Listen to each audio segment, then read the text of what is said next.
Welcome, chosen ones. The courtroom is not where truth is born.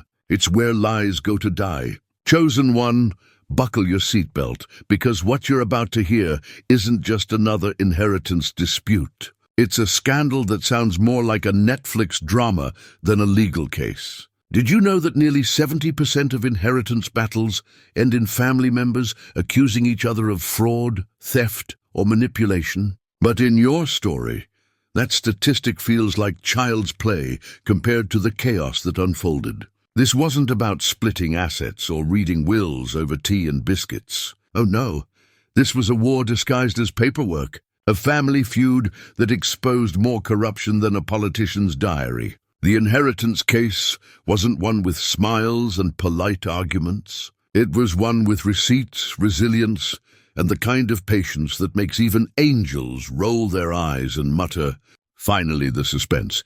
Every relative, every lawyer, every snake in the grass thought you were finished. They counted on you folding under pressure, but instead the very evidence they tried to bury started digging them up. Criminal charges are now circling like vultures, waiting for the perfect moment to feast. And here's the irony. They thought they were fighting over land and property.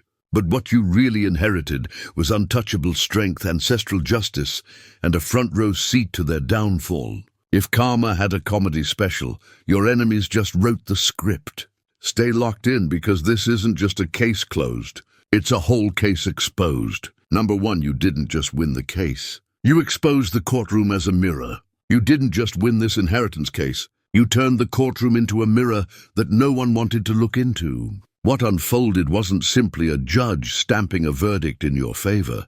It was the truth, standing naked in front of everyone who had spent years dressing it up with lies. They walked into that courtroom believing they could manipulate the outcome, twist narratives, and buy influence. But the strange thing about truth is that it doesn't need a lawyer. It only needs time. And in that room, time caught up with every deception they tried to bury. Your victory didn't come from charm, wealth, or connections. It came from something far more unsettling to them: exposure.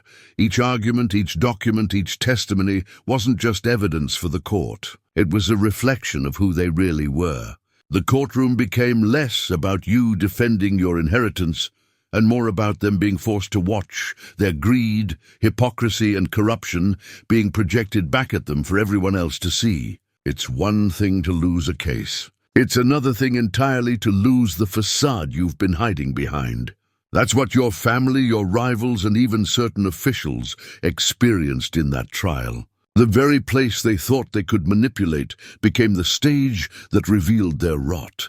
And here's the part that made it unbearable for them. You didn't even have to overperform or play dirty. All you had to do was stand firm and let the weight of truth do the heavy lifting. This is why your victory rattled so many. It wasn't just about property or inheritance. It was about what the case exposed. The courtroom revealed who was really driven by greed and who was standing on rightful ground. It revealed who tried to weaponize lies and who carried undeniable proof. By the time the verdict was read, the assets almost felt secondary because the damage had already been done. Reputations were shredded, masks slipped, and relationships that once pretended to be about loyalty or family ties were now revealed as nothing but business deals with a fake smile. That's why your win feels different. You didn't just walk away with an inheritance. You walked away having forced everyone to confront themselves in a mirror they can't break, no matter how hard they try. Number two, the victory wasn't in the papers. It was in the bloodlines. The real weight of this inheritance case isn't about the money or the assets. What you truly won goes deeper than numbers written on paper or titles passed down in court. You restored something that had been stolen, not just from you, but from your bloodline. For years, maybe even generations, there were hands reaching in, rewriting history, cutting names out, and twisting legacies to benefit those who had no rightful claim. When you fought and won, you weren't just securing property. You were pulling your family's name back out of the shadows where others tried to bury it. This is why the victory feels so unsettling to those who lost. Because the moment the verdict came down, it wasn't just you standing taller. It was every ancestor who had been wronged, every voice silenced, every rightful heir erased from their own story. You became the living proof that their erasure was temporary. That destiny has a strange way of circling back and reclaiming what belongs to it. They weren't just fighting you in that courtroom. They were fighting the weight of history correcting itself. And that's a battle no one can win. And here's what makes it powerful. Your inheritance wasn't simply a pile of assets. It was an identity. The land, the wealth, the rights attached to your name are symbolic of belonging, of rootedness, of undeniable connection. When others tried to block you, what they were really saying was, you don't belong. And yet by winning, you turned their lie into a spotlight that exposed their fraud.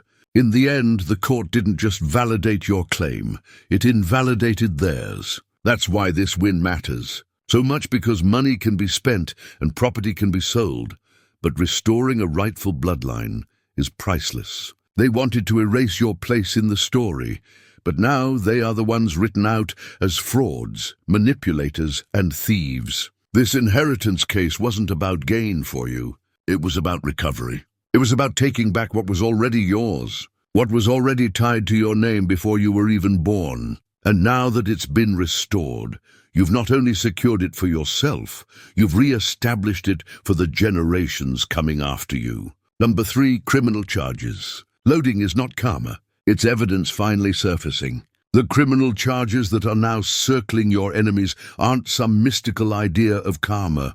They're the direct result of the evidence finally surfacing. For years, these people thought they could bury their crimes under layers of intimidation, silence, and carefully fabricated lies. They moved with the arrogance of people who believed they'd never be held accountable.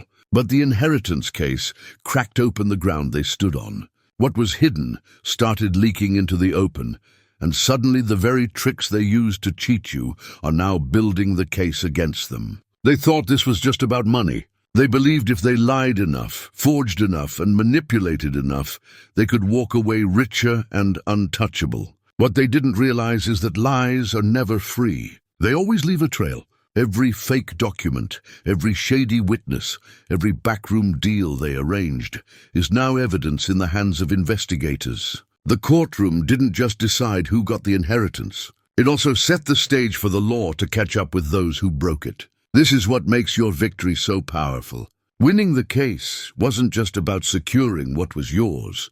It was about shaking the entire structure of corruption around it. They expected you to give up, to settle, or to crumble under the pressure. But by standing your ground, you forced everything into the light. Now the same judges, lawyers, and authorities they thought would protect them are the ones scrutinizing their actions. And the walls they built for protection are closing in on them instead. The phrase criminal charges loading isn't an exaggeration. It's reality knocking on their door. The system they tried to exploit has flipped on them. What's coming next isn't payback from the universe. It's justice from the very legal channels they tried to twist against you. Their greed has done the one thing they swore they'd avoid. It exposed their corruption in ways they can't clean up or deny. And here's the deeper truth. This outcome was never optional. When you fight for what's rightfully yours and refuse to bow, the truth always finds a way to climb out of the pit it was thrown into. Your enemies thought they were clever enough to bury it forever. Now they're realizing that what's loading for Themis, not just embarrassment or shame. It's prison time, legal consequences, and a permanent stain on their name. Number 4, the case was rigged against you until the rigging snapped. They built the case against you like a house of cards, shored up with favors, propped by fake signatures, and painted over with polished lies. Every move they made was aimed at convincing the court and anyone watching that their version of history was the only one that mattered. They leaned on relationships, whispered in corridors, and treated rules like suggestions. For a while it worked until it didn't. What they didn't account for was how brittle their whole construction really was. The more they piled on, bribes to clerks, coached witnesses, doctored paperwork, the more pressure they created inside their own scheme. You didn't beat them by outplaying their trickery. You beat them by exposing the instability of what they'd relied on. Corruption survives on invisibility. It needs gaps in scrutiny, people who look the other way. and a series of small compromises that add up into a mountain of wrongdoing. That's how they operated. Tiny dishonesties, each one making the next one easier. But when someone insists on following the facts instead of the rumor, those tiny dishonesties start to the people who thought themselves untouchable. Once the cracks showed, every attempt to plug them only made the collapse louder. Paperwork that was supposed to prove their narrative instead contradicted it. Witnesses who were coached stumbled over their stories. Favors that were given became evidence of motive. The snap wasn't dramatic in a movie way. It was methodical. One exposed lie forced a second. A contradicted testimony invited scrutiny of a document, and a suspicious transfer demanded an audit. Judges and investigators don't act on suspicion alone, but they do act when a pattern emerges. The system they tried to corrupt has built-in checks, slow, frustrating, and imperfect. But when evidence lines up, those checks engage. You didn't need fireworks. You needed the relentless accumulation of truth. What terrifies people who rely on graft is not losing money. It's losing the illusion of control. That illusion kept them safe for a while. When it shattered, they discovered something worse than defeat: visibility. Your tenacity turned their cozy backroom deals into public records. Their alliances, once their armor, now read like a list of suspects. In the end, the rigging didn't fail because they were greedy or sloppy alone, though they were. It failed because someone refused to accept their narrative and demanded proof. You were that refusal. The collapse was the consequence, and now the only thing left for them to do is watch the evidence they thought buried pull them under. Number 5, the will they forged became the rope that hung them. They tried to erase your name by inventing a document that never existed, signing names that never signed, and spinning a story polished to look official. Forging a will is an act of desperation, and desperation leaves fingerprints. Those counterfeit pages were meant to be the final nail in your claim, the airtight proof that would let them rewrite history and close the book on your right. Instead, each falsified line became a thread that, when pulled, unraveled everything they had built. Forgeries carry their own language. Handwriting that doesn't match, paper that doesn't age the same way, ink that reacts differently under scrutiny. These are small details, but in a legal setting, small details are everything. The people who forged the will assumed their work would blend into the noise. They forgot that modern investigations have methods that make noise listen. Forensic examiners, auditors, and even a stubborn Claire who remembers oddities started comparing signatures, dates, and margins. Those tiny inconsistencies formed a map leading right back to their doors. Worse for them, their forgery demanded explanation. Every fake needed a story: why that lawyer was used, why the document appeared that day, who introduced it into the file. Their attempts to manufacture a believable chain of custody created more points of contact, phone calls, emails, favors that could be traced. Each person they involved became another witness who could contradict the official tale. The more they tried to make their lie look natural, the more unnatural it became. When the court ordered investigations, the forged will stopped being a tool and started being evidence. Laboratories testified about inks and papers. Bank records tracked unusual transfers. Phone logs revealed conversations meant to coordinate the deceit. Those elements combined into a pattern that prosecutors recognize: intent, planning, and concealment. Forgery is not an isolated sin. It is a trail of deliberate acts, and law enforcement follows trails. The most brutal part for them was that the thing they used to remove you from your legacy became the legal noose tightening around them. What they thought would secure their claim instead provided the proof of criminal behavior. The same signatures they hoped would silence you became signatures that demanded answers. The will they forged turned into the rope that hung them because it showed exactly what they were willing to do to win. In the end, forging a will isn't clever. It's combustible. It looks solid until someone strikes a match with a question, an audit, a lab report. That match has been struck, and their fake document is now the undeniable record of their own undoing. Number 6, you inherited more than wealth. You inherited the right to rewrite history. What you gained from that verdict goes far beyond bank accounts and property deeds. When your name was restored, something heavier and more permanent shifted. You reclaimed the narrative that others had been rewriting for years. Families have histories, and those histories are often edited by whoever holds the pen. People with influence can trash a reputation, erase names, and manufacture versions of events that become the accepted story. By winning, you didn't just reclaim assets. You reclaimed authorship over what your family actually was, who your ancestors were, and what their legacy means. That kind of power changes how future conversations will happen. Records that once carried the fingerprints of liar and opportunist are now being corrected. Footnotes are being added, and the lies that circulated in whispers are being replaced with documented truth.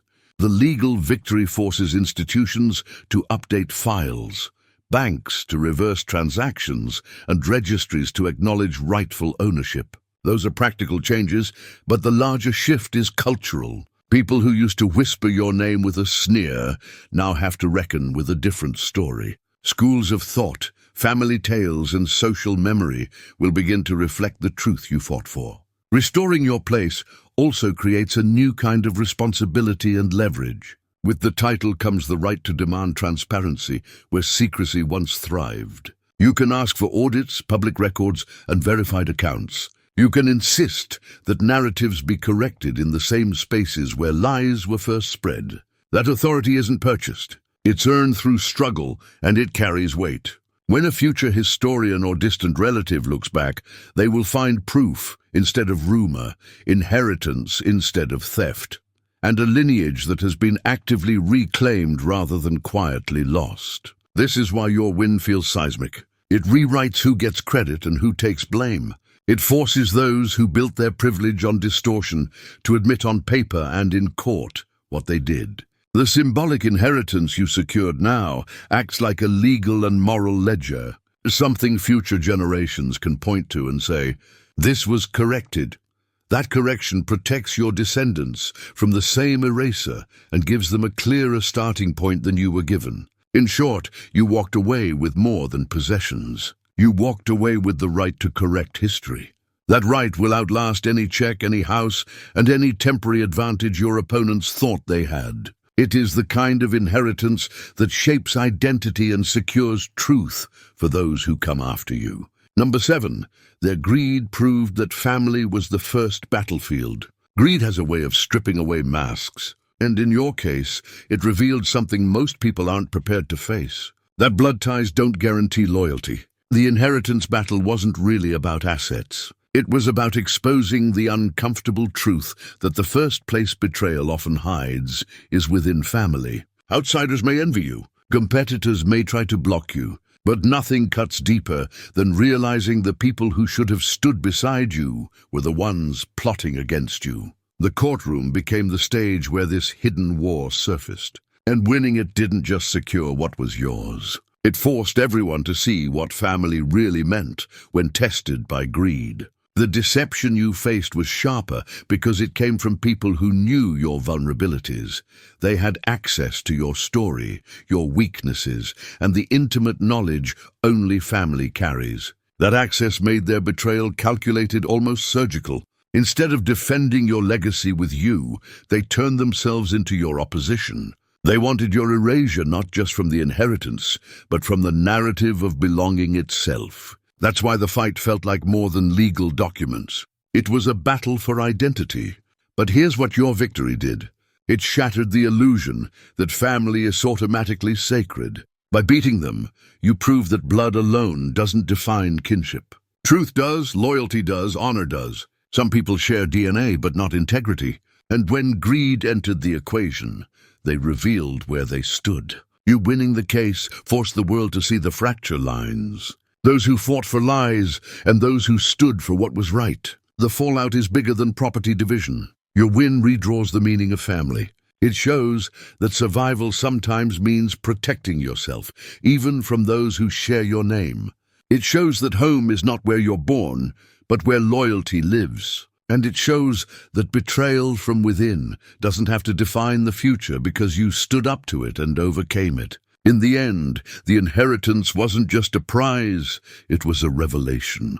Greed turned family into a battlefield, but your persistence turned that battlefield into proof. Proof that true family isn't measured by bloodline, but by actions. And your win carved that lesson into history with undeniable clarity. Number 8, you didn't just prove you belonged. You proved they never did. They fought so hard to cut you out that they accidentally handed you the proof you needed. Every forged signature, every frantic phone call, every hurried cover-up was an admission, whether they wanted it to be or not, that their claim had no real foundation. Their strategy was built on pretending legitimacy, creating documents, coaching witnesses, and spinning stories invested in making their lie believable. The more obvious it became that their version of events was a construction, not a truth. When someone is desperate to erase another person, they start inventing realities. They produce versions of the past that flatter themselves. They retrofit timelines to their advantage, and they speak with the certainty of people who expect no one to check. That kind of certainty only works if there's silence around it. Your refusal to be quiet forced scrutiny, and scrutiny reveals what rehearsed narratives try to hide. Their certainty began to crack under examination because it was never backed by fact, only by their wish that the facts would disappear. The courtroom doesn't just sort between right and wrong. It sorts between authentic history and manufactured stories. Each time a detail they relied on didn't hold up, it exposed a gap they couldn't explain. A witness who had been coached faltered. A document that had been inserted late showed signs of tampering. A bank transfer couldn't be justified. Those gaps aren't neutral. They point to intention. You didn't need to invent reasons to distrust them. Their own actions did that for you. Their attempts to disinherit you revealed a deeper truth. They were not heirs in any meaningful sense of the word. They were opportunists trying to bend reality to their will. The more they attacked your right to belong, the more they revealed their role as imposters. In trying to raise your presence, they laid out a trail of deceit that traced back to them and nowhere else. That trail turned suspicion into evidence and smears into admissions. By the time the verdict arrived, it wasn't just that you had been validated. It was that their claims had been delegitimized. Your name was restored not because you shouted the loudest, but because their case couldn't stand up to honest inspection. That outcome does something deeper than settle property disputes. It clears their chord. It shows future generations who really belonged and who didn't. Their effort to erase you ended up being the clearest proof that their position was never legitimate. Your victory, therefore, is not merely retrieval of assets. It's the judicial unmasking of people who pretended to be rightful heirs, but were in truth frauds. Number 9. This victory redefined what justice looks like. Justice has always been described as blind. But your case showed that it can also be stubborn, messy, and painfully slow. For anyone watching from the outside, the inheritance battle was proof of how distorted the system can become when money, influence, and manipulation are in play. The opposition treated justice like a tool, something to bend, stall, and weaponize. They used delay tactics, fake evidence, and shady connections to try to tilt the scales. At times, it must have looked like the system was never going to recognize the truth. But what unfolded through your fight changed that perception. Your victory didn't happen because the system was flawless. It happened because corruption collapsed under the pressure of undeniable truth. There comes a point where even the most carefully arranged lies can't withstand exposure. The forged wills, the fraudulent claims, and the manipulated testimonies weren't just suspicious. They were unsustainable. One contradiction led to another, and the cracks in their story widened until the whole structure fell apart. What you accomplished wasn't simply winning a case. You forced justice to show its real face. Not blind, not neutral, but actively cutting through the fabric of lies that tried to suffocate it. That's what makes this victory redefine justice. It wasn't about an idealistic courtroom scene where truth calmly rose to the top. It was about a grueling process where truth had to fight for every inch of ground. It showed that justice is not some neat, untouchable concept. It is forged in conflict, sharpened by persistence, and revealed only when someone refuses to be silenced. In your case, that someone was you. Now, for those watching, the meaning of justice shifts. It isn't just a system of laws. It's proof that corruption has limits. It shows that lies may delay justice, but they can't erase it. It shows that when people stand firm, even broken systems can be forced to bend toward the truth. And it shows that justice isn't simply about punishment or reward. It's about restoring balance, about rewriting the record, so that truth is no longer buried under manipulation. Your case redefined justice by reminding everyone that truth doesn't need permission to exist. It only needs persistence to rise, and once it rises, even the most corrupted system cannot keep it from breaking through. Number 10, the estate wasn't the prize. The unmasking was. The estate itself was never the real victory. It was the stage where truths that have been whispered in dark rooms were forced into daylight. The houses, the plots of land, the bank accounts, those are what people name when they talk about inheritance, but they're ultimately replaceable. What you took back is far less vulnerable. You exposed people who built their lives on deception and made their lives visible to everyone who mattered. That unmasking changes relationships, reputations, and power in ways money never could. When those who plotted against you thought they were securing a legacy, they were actually creating the very evidence that would dismantle theirs. Each forged signature, each coached witness, every quiet phone call meant to smooth the path away from you turned into a public record of their methods. The moment those actions had to be explained in front of judges, clerks, and sometimes the press, the whole operation lost its cover. What they relied on, secrecy, leverage, and fear, became the proof of their intent. That's why the fallout matters more than the assets. Property can be sold, transferred, or taxed away. A revealed character stain follows a person forever. Neighbors who once nodded politely now see the pattern. Business partners reconsider deals. Distant relatives change whom they trust. The unmasking rewrites social currency in your favor and bankrupts theirs. It also rewires the story people tell about your family for generations. Where once there may have been muttered lies or convenient omissions, there is now a documented record that supports the truth you stood for. That matters because stories shape who gets opportunities and who gets shut out. You didn't just win a legal battle, you shifted the cultural ledger. And this psychological impact is huge. Those who tried to take from you walk away, knowing their methods are on display.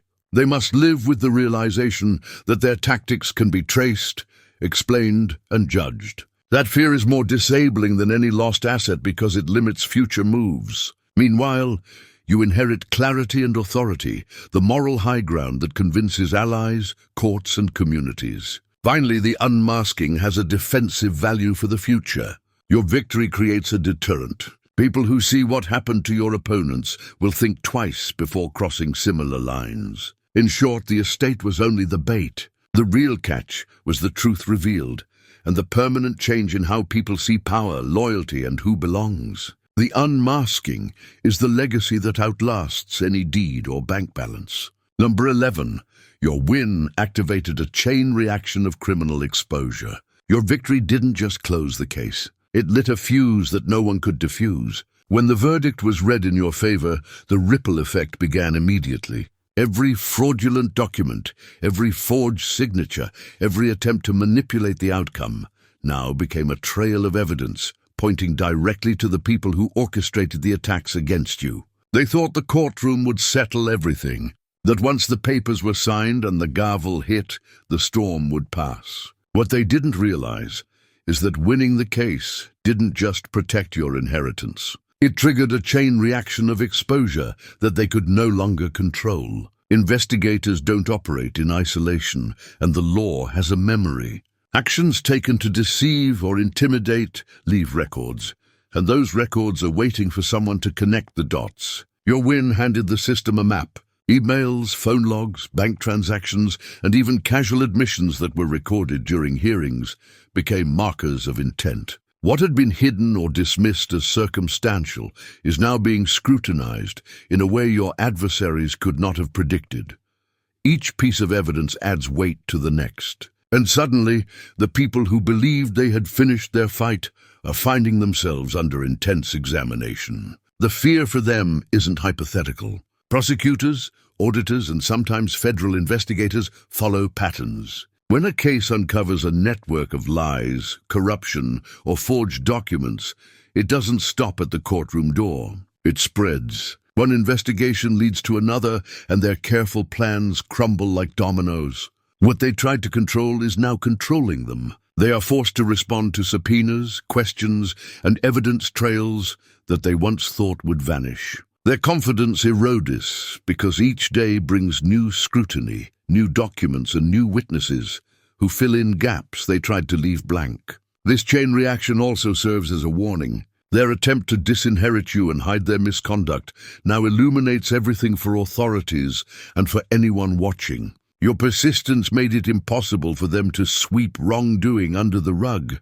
Winning the inheritance didn't just restore what was yours. It activated a system that will follow through on what justice requires. Every false step they took, every manipulation they attempted, is now part of a sequence they can't stop. And that sequence is accelerating with every investigation that confirms what you already know. And now the consequences are unavoidable. Number 12, they wanted to bury you but unearthed themselves. Every move they made to erase you only strengthened the case against them. They thought intimidation would break your resolve, that threats and pressure would push you to settle, that false accusations and fabricated witnesses would make the truth disappear. But in reality, every act designed to silence you became evidence. Every lie, every phone call, every manipulated signature created a paper trail that investigators could follow. In trying to bury you, they ended up exposing themselves. Their own actions became the proof that they'd operated with deceit and ill intent. What's remarkable is how transparent desperation can be. The more they tried to control the narrative, the more they left traces that couldn't be hidden. They created witnesses who contradicted themselves under scrutiny, sent emails that revealed coordination of lies, and manipulated documents that forensic analysis could immediately challenge. All the energy they spent attempting to remove you from the story became a record of their own wrongdoing.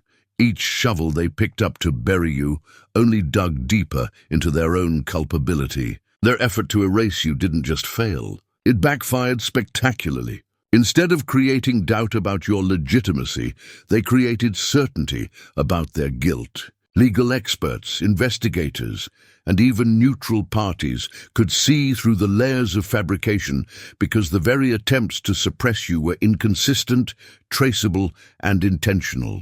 Each tactic they thought would help them ended up magnifying their crimes. By the time the case concluded, the irony was undeniable. They had invested years trying to hide their actions. Yet their schemes were now exposed in full view. Everything that was meant to eliminate your claim became a record of their own moral and legal failures. In attempting to silence you, they made themselves impossible to ignore.